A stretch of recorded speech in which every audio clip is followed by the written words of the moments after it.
Posteriormente nosotros hagamos todos los cálculos y todas las comparaciones, se debe encontrar el valor crítico Q de la tabla de valores críticos. Las filas son el número de medias que se comparan, es decir, el número de tratamientos, y las columnas son los grados de libertad. Recuérdese que el grado de libertad lo vamos a encontrar en la tabla de ANOVA.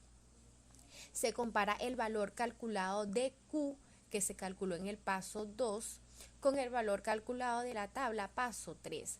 Si el valor calculado es mayor que el valor de la tabla, entonces se rechaza la hipótesis nula, de las que las dos medias son iguales, es decir, por tanto, las medias no son iguales.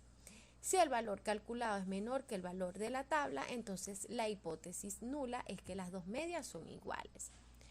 Posteriormente vamos a ver un ejemplo que nos permitirá profundizar y tener un mayor entendimiento de lo que es la prueba Student-Newman-Kels. Aquí podemos evidenciar un ejemplo para llevar a cabo lo que son los cálculos correspondientes en esta prueba. El enunciado nos indica que se evalúa la tasa de producción en un campo de gas en donde se estudió la producción de 3 pozos durante 4 días y se obtuvo el siguiente histórico. Tenemos entonces que se está estudiando los pozos, que serían en este caso los grupos, en varios días, ¿verdad? Durante varios días se calcula entonces la tasa de producción de gas y se evalúa su comportamiento en cada pozo. Se va a plantear el problema de estudio. Entonces, ¿cuál es mi problema? Yo quiero es determinar si existe diferencia significativa en la tasa de producción mediante de gas en el campo mediante la prueba de Student-Newman-Kels. Si bien aquí tenemos que definir, o el primer paso, uno de los primeros pasos sería definir cuáles son las variables, cuál es la formulación de la hipótesis. Entonces, las variables a utilizar, las variables dependientes, o sea, los pozos, el grupo, ahí es que ya vamos enfocados. La variable independiente, en este caso, sería la tasa de producción, es decir, la tasa de producción va a afectar el promedio de lo que yo quiero calcular, es decir, a los pozos. Entonces, en su defecto, o de acuerdo a este análisis, tenemos que C, o denotado C, que es igual a los grupos, o es igual a nivel, es el número 3. ¿Por qué? Porque tenemos 3 pozos, 3 grupos, 3 niveles. Y R, que es igual a los tratamientos u observaciones, en este caso la medición de la tasa de producción serían 4, para un alfa significativo de 0,05. Se formula entonces lo que es la hipótesis, que me indica que mi hipótesis nula para este ejercicio es que las medias de todas las tasas de producción por los 4 pozos son iguales, por los 3 pozos son iguales. Y mi hipótesis alterna, al menos que una de las medias son diferentes. Una vez que tenemos entonces lo que es el enunciado del ejercicio y queremos aplicar esta prueba, primero debemos de determinar lo que es el análisis de varianza. Se aplica ANOVA. Entonces, los cálculos de la media. Ya tenemos el enunciado, ya tenemos los grupos, ya tenemos las variables. Entonces, calculamos las medias correspondientes. La media correspondiente para el grupo 1, 2 y 3, de acuerdo a lo que ya he explicado, el promedio de la 1 sería 37,10. El promedio del pozo 2, 32,97 y el promedio del pozo 3, 34,32. Estas son las medias correspondientes a la tasa de producción de cada uno de los pozos. Y posteriormente calculamos lo que es la media global, que sería la suma de estas 3 medias divididos entre el total de ellas, que serían 3. Tenemos entonces ahora lo que es el cálculo de la suma de los cuadrados total. Ya sabemos por previa explicación de que el valor de la tabla inicial con la resta de la media global elevado al cuadrado nos da la suma del cuadrado para ese punto, para ese tratamiento u observación. Entonces, teniendo cada una de la suma de los cuadrados, lo que vamos a hacer es sumarlos de manera horizontal y vertical para posteriormente determinar el total de esta suma de cuadrado total. dándonos un resultado de 48,8. Para calcular la suma de los cuadrados total por grupo, ya sabemos la fórmula, que es el número de filas, el número de tratamientos, el número de tratamientos que se aplica o que se está evaluando, ¿no? Por la diferencia de la media 1 versus la media global, esto elevado al cuadrado. Entonces, para cada una de los grupos de pozo, del pozo 1, 2 y 3, tenemos tres sumatorias de cuadrados por grupo. Esto nos da un total de 35,43. Para el cálculo de la suma de los cuadrados del error, entonces ya sabemos que la fórmula es la diferencia entre la x sub i, el primer valor con respecto al pozo 1, el primer valor de su tabla, menos la media de ese conjunto de tratamiento, de ese conjunto de tasas elevadas al cuadrado. Entonces esto nos va a dar que la suma de tanto las columnas como las filas nos da un total de 13,38. Recuérdese que el valor de 13,38 debería dar de forma vertical y de forma horizontal, es decir, la sumatoria vertical y la horizontal de los totales. Ahora bien, una vez que tenemos estos valores previamente calculados, nos vamos para el cálculo de los cuadrados medios. Los cuadrados medios son los que se utilizan para determinar el estadístico de prueba. El cuadrado medio total viene dado por la fórmula de la sumatoria al cuadrado total entre las muestras totales menos una.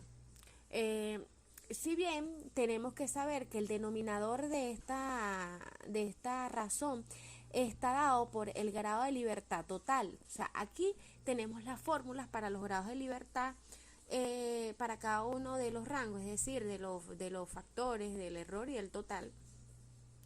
Y a su vez, para el cálculo de los cuadrados medios están sustituidos estas fórmulas allí.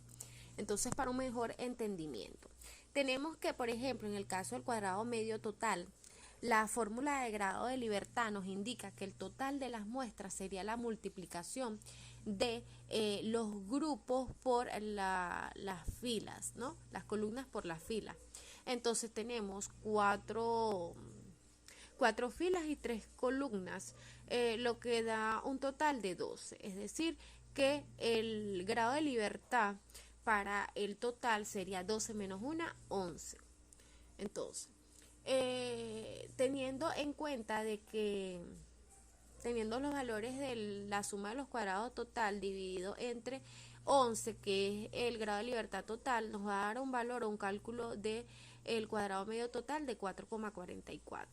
A su vez, para el cuadrado medio del factor tenemos un cálculo de 17,71 y para el cuadrado medio del error un cálculo de 1,49. Todos estos valores, tanto de la sumatoria del cuadrado total y el cuadrado medio, están ya previamente en las tablas explicadas con anterioridad. El estadístico de Fisher se va a calcular con la razón o por la división del cuadrado medio del factor o de total del grupo entre el cuadrado medio del error, dando una variación estándar de 11,89. Buscamos el punto crítico en lo que es la tabla de distribución de Fisher, teniendo en el numerador 2 y en el denominador 9, y nos da un estadístico, un punto crítico de 4,46.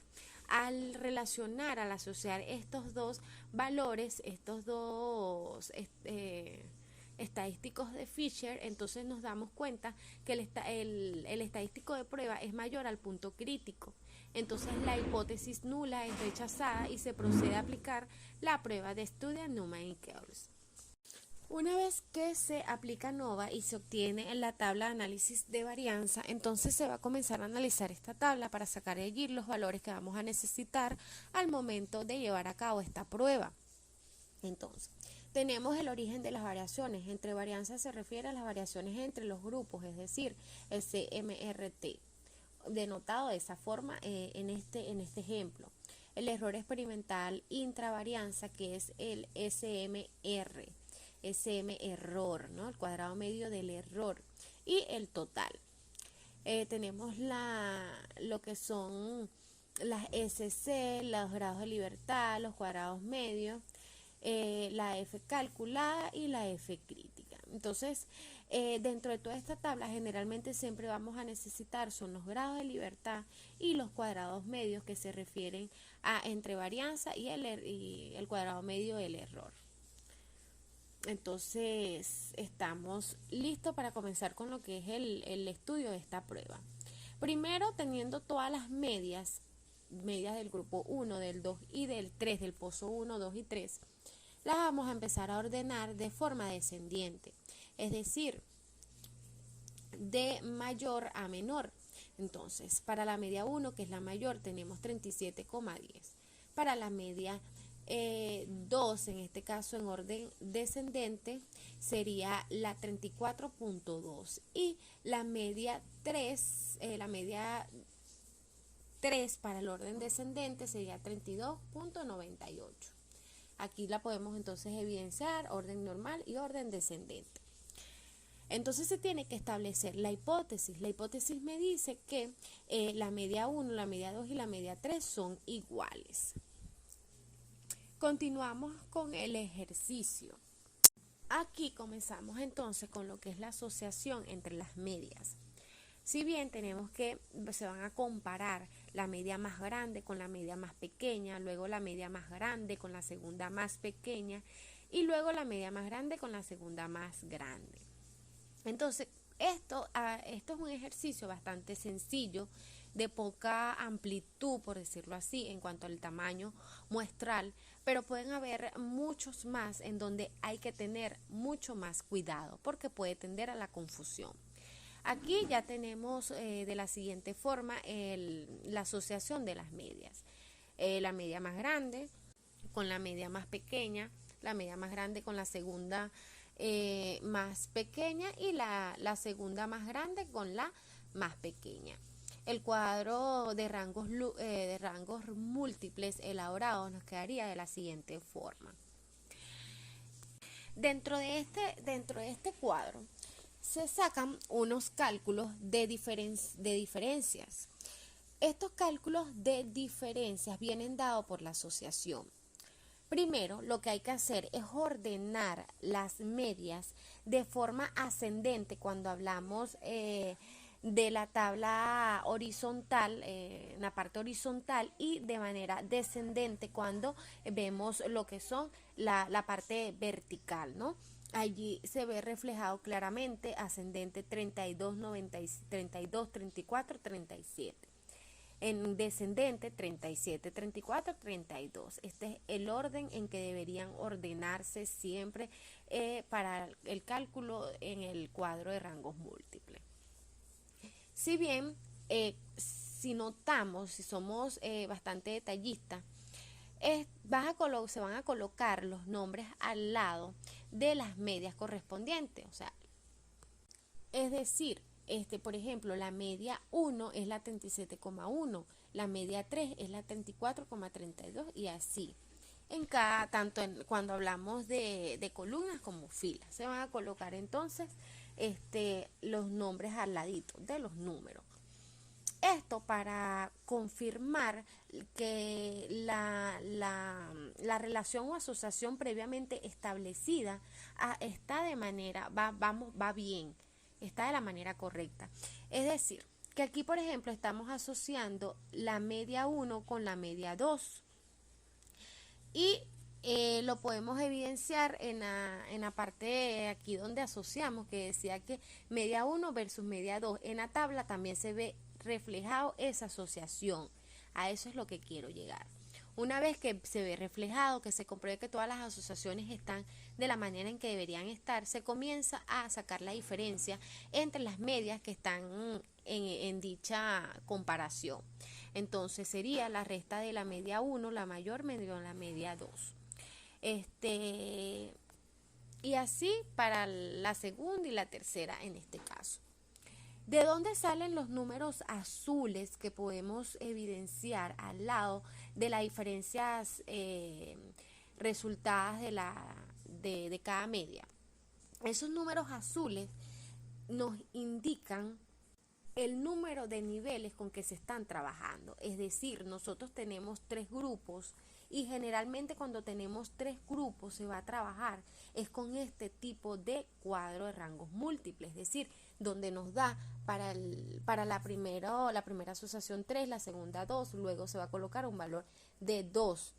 Si nosotros, por ejemplo, tenemos un grupo de 4, ¿no? 4 medias, entonces el cuadro de rango múltiple en su efecto va a aumentar. Y entonces empezaríamos con el mayor valor que es 4, 3, 2, luego el valor de 3, 2 y luego 2.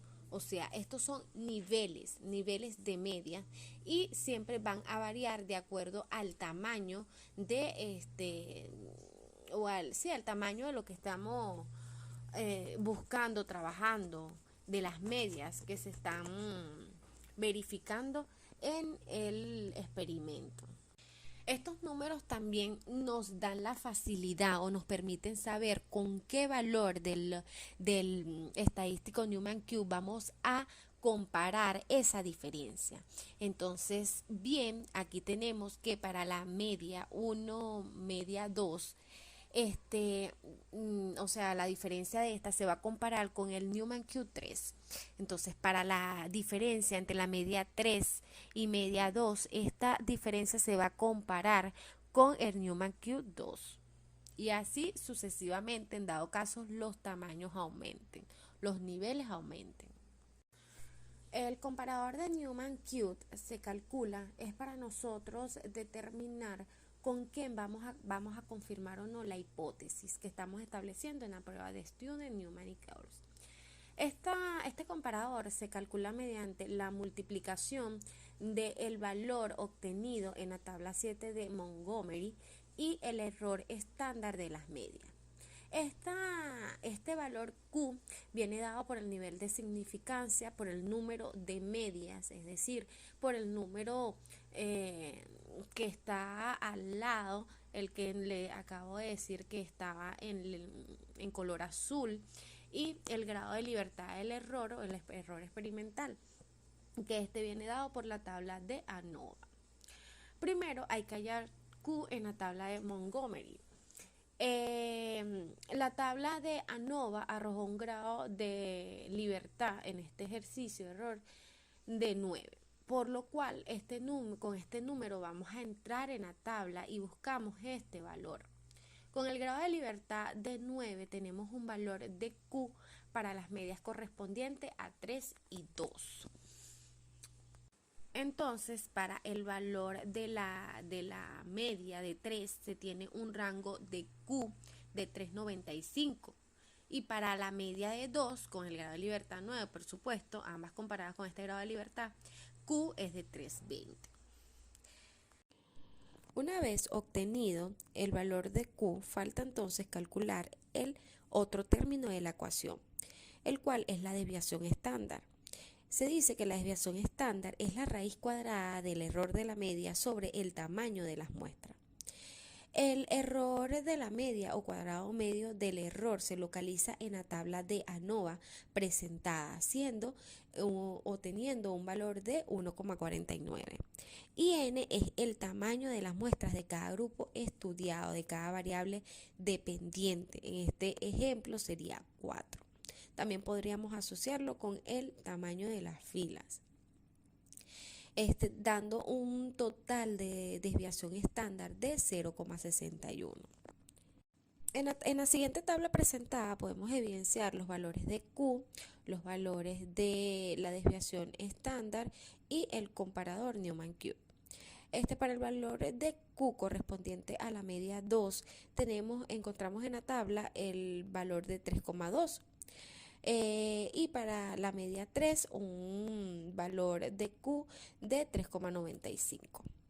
Estos valores para calcular el comparador de Newman-Q se deben multiplicar, lo que es la Q con la desviación estándar, dando un total para una media de 2 de 1,95 y para una media de 3 de 2,41. Recuérdese de que estos valores de 2 y 3 son los correspondientes al tamaño o el tamaño de las medias presentes en el estudio, en el procedimiento, y nos indican el comparador con el cual vamos a evaluar o a comparar las diferencias de medias. Ahora bien, teniendo el planteamiento de la hipótesis, se establece la regla de decisión. La regla de decisión en la comparación de las medias con respecto al comparador Newman-Qt se dice que se descarta la hipótesis nula si la diferencia entre las medias da mayor o igual a el comparador. Una vez obtenido todo lo que son los elementos para la comparación, procedemos a hacerla. Recuérdese que esta comparación se hizo anteriormente en los pasos explicados, en donde se determinó que el diferencial de las medias del pozo 1, y que es la más grande y la media más pequeña, se comparaba con el comparador Newman-Qt 3. Asimismo, las otras medias ya tenían su comparador correspondiente, que era el Newman-Qt 2. Entonces, colocamos valores en lo que sería la diferencia de la media 1 con la media 2, dando un valor de 4,12 y que resultó ser mayor al comparador Newman-Qt 3, ya que este valor dio 2,41. Cuando se comparan las tasas de producción de los pozos 1 y 3, dio 1,35 versus el comparador de Newman 2, que fue menor, dio 1,95. Entonces, aquí en este caso hay un punto importante que destacar, y es que la diferencia no fue significativa. Para el comparador de la media 3 y 2 versus Newman-Qt 2, la diferencia sí fue significativa, siendo la diferencia de medias mayor que el comparador. La conclusión básica aquí es que se rechaza la hipótesis nula de que todas las tasas de producción de los pozos son iguales, ya que existe diferencia significativa en el par de medias X1 y X2, así como en el par de medias X3 y X2, a un nivel de significancia de 0,05. Cuando se habla de la prueba de Duncan, esta fue desarrollada por primera vez para el año 1951. Posteriormente fue modificada por él mismo y fue donde se creó la nueva prueba de rango múltiple de Duncan. Es una comparación de las medidas de tratamientos todos contra todos, de manera que cualquier diferencia existente entre cualquier tratamiento se verá reflejado en este análisis. Generalmente se considera que cuando los números de tratamiento y de repeticiones son iguales, el método resulta más preciso que cuando se tiene diferentes números de repeticiones por tratamiento. Él tiene algunas características que cabe mencionar y que son de gran importancia. Y es que es un método aplicable a las fuentes de variación de un ANDEVA que tenga un resultado significativo. Cuando hablamos de ANDEVA nos referimos a la tabla de variación de varianza. Se calculan las medias de cada nivel de la fuente de variación, al igual que en el método anterior explicado. Se ordenan las medias de cada nivel por magnitud y se elabora un cuadro de rangos múltiples, teniendo en cuenta que el cuadro de rango múltiple viene dado por el comparador RP, cuya forma de calcularlo es multiplicando R, que se encuentra en la tabla de rangos estandarizados mínimos significativos de Duncan, y que involucra el nivel de significancia, K, o el tamaño o los niveles de medias, el grado de libertad del error. Y este valor, todo lo que es R, se multiplica por la raíz del cuadrado medio del error entre N, el tamaño de las muestras. Por su parte, la estadística de prueba es denotada por QP. Y QP viene dado por la siguiente fórmula. La razón de la diferencia entre la media 1 menos la media 2 o las medias comparadas en este sentido, entre lo que es la raíz del cuadrado medio del error entre R. Se debe determinar el comparador RP, ya antes descrito. Para ello, entonces debemos de saber cómo se determina el error estándar. El error estándar viene dado por la fórmula de la raíz cuadrado medio del error entre lo que son el tamaño de las muestras. Esto debido a que simplificado la ecuación dada anteriormente, vendría siendo el comparador RP la multiplicación entre el estadístico encontrado en la tabla por la desviación estándar. Entonces, RP, que es el estadístico que se encuentra en esta ecuación, con los grados de libertad del error y el nivel de significancia alfa, se puede encontrar en la tabla de Duncan. Para un mayor entendimiento se va a continuar con el ejemplo especificado anteriormente y desarrollado por la prueba de Student, Newman y Keul. Entonces, en base a lo anterior, se van a repetir los primeros pasos del procedimiento anterior para obtener la tabla de rangos múltiples o el cuadro de rangos múltiples. Esta tabla fue obtenida en el apartado anterior y se vuelve a colocar aquí porque el procedimiento hasta este punto es el mismo de la prueba de Duncan y la prueba de Student, Newman y Keul. Entonces, se debe determinar ahora lo que es el comparador, porque es allí donde varían ambos estudios o ambas pruebas. El comparador difiere porque los puntos que se encuentran en la tabla son distintos. Entonces, con los números de las medias y los grados de libertad del error 9 se determinan los valores de RP. Podemos verificar aquí, cosa que no se hizo en el estudio anterior, en el ejercicio anterior, y se los muestro aquí, es cómo se van a utilizar estas tablas. Teniendo en consideración que tenemos un número de medias de 2 y 3, porque nuestro ejercicio así lo indicó, y un grado de libertad de 9, nosotros vamos a escoger en la tabla de Duncan los valores correspondientes para la intersección de 9 con 2, que sería 320, y 9 con 3, que sería 334.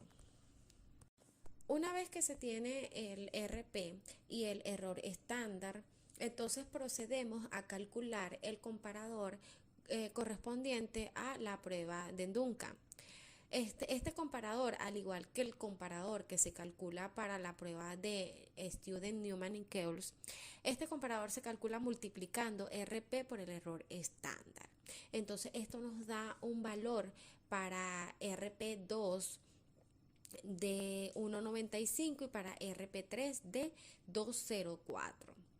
Entonces ahora lo que procedemos es a lo mismo, señores, es decir, comparar las diferencias de las medias con el RP correspondientes para verificar si la hipótesis nula se rechaza o no se rechaza. Por lo ya concluido, por lo ya explicado, podemos deducir de que hay dos diferencias, es decir, la diferencia entre 1 y 2, la comparación entre 1 y 2 y la comparación 3 y 2, entonces nos dan una diferencia significativa entre ambas medias nombradas, con un nivel de significancia de 0,05, por lo cual la hipótesis nula se rechaza. Como última prueba a desarrollar, se tiene la prueba de Esheff. Esta prueba es una medida que se aplica para hacer comparaciones múltiples de las medias de los grupos. Su uso está relacionado con la prueba del análisis de varianza. ¿Por qué? Porque se necesita de esta prueba para nosotros poder determinar lo que es el factor F de la tabla de Fisher, que se utilizará en esta prueba de Esheff. Esta se considera de las más flexibles, pero también es una prueba con el menor poder estadístico.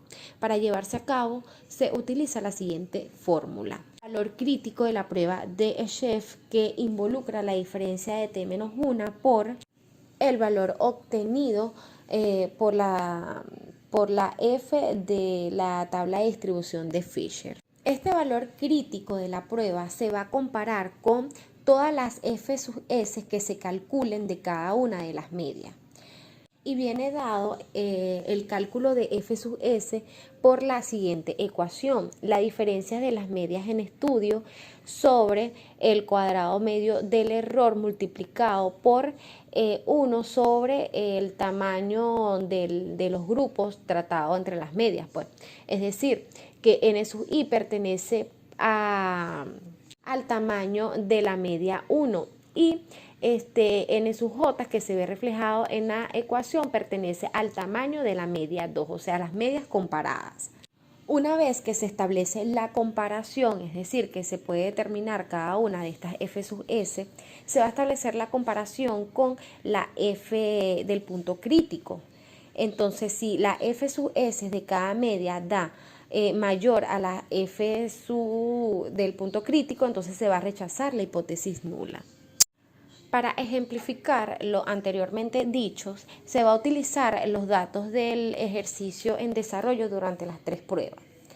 Se debe tener en cuenta que el estadístico calculado en la tabla de Fisher dio un valor de 4,46. Se puede dirigir a la tabla de ANOVA, que a ese es el valor que se refiere al estadístico encontrado en la tabla de ANOVA. El número de niveles o de grupos estudiados, que es 3 menos 1. Esto nos va a dar un valor del punto crítico de 8,92. En la tabla se reflejan las diferencias de las medias. Estas diferencias de las medias ya han sido previamente calculadas. Estas se van a elevar para la prueba de Scheff al cuadrado. Se va a determinar el factor, el F sub S, para cada una de las medias, como ya se lo expliqué de la forma con la ecuación antes descrita, y entonces cada uno de esos valores de F sub S se va a comparar con el valor, el estadístico el punto crítico de esta prueba, y se va a determinar por medio de la comparación cuáles valores de F sub S son mayores o menores de F'. Con esto se van a establecer las diferentes conclusiones. En este sentido, se puede decir que se rechaza la hipótesis nula para la comparación o el pares de media 1 y 2 y 1 y 3, resultando significativa la diferencia en las tasas de producción de gas de los pozos evaluados a un nivel de significancia de 0,05.